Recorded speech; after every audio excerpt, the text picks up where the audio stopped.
हमारा नेता कैसा हो? सुरेश अन्ना कैसा हो?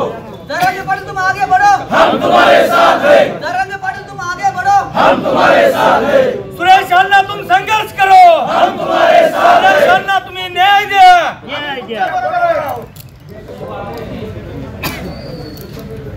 नहीं चलेगी, नहीं चलेगी, दादागिरी नहीं चलेगी, नहीं चलेगी, नहीं चलेगी, दादागिरी नहीं चलेगी।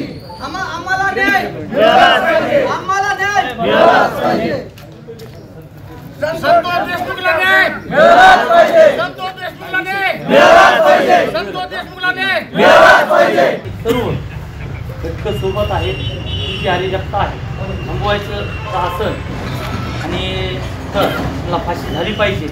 आणि दुसरं जे आहे त्या ठिकाणी काही जणांना जे पुढे येऊन काम करतात अशा घटनेचा विरोध करतात त्यांना सोशल मीडियावर ट्रोल केलं जाते.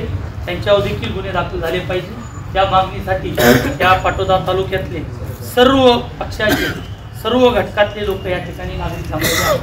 त्या मागणीसाठी मी पाटोदा पोलीस स्टेशनला निवेदन घेऊन आलेलो आहे. त्याचबरोबर पोलीस तहसीलला देखील आम्ही निवेदन देणार आहोत.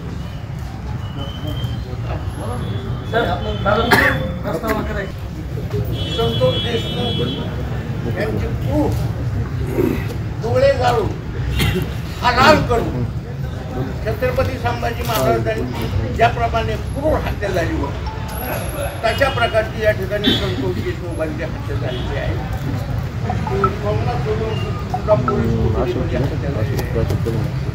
या बीड कोंडांचं राज्य आहे आणि नुसतं परळीच नाही तर मी या ठिकाणी म्हणेन की हे जाळं पार आष्टी पाटोदा शिरूर पार जामखेड सौर ऊर्जाच्या गाड्या अडवणे महिना त्या गाड्या उभ्या करणे त्याच्यावर खंडणी मागणे अशा प्रकारचे या ठिकाणी बीड जिल्ह्यामध्ये एकंदरीत गुन्ह्यांचं वातावरण निर्माण झालेलं आहे.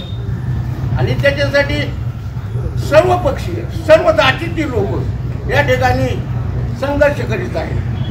तसेच आमचे नेते सुरेश अन्ना धस समाज सेवक तुम संघर्ष करो, हम तुम्हारे साथ हैं. दादा जरंगे पाटलांचा विजय असो.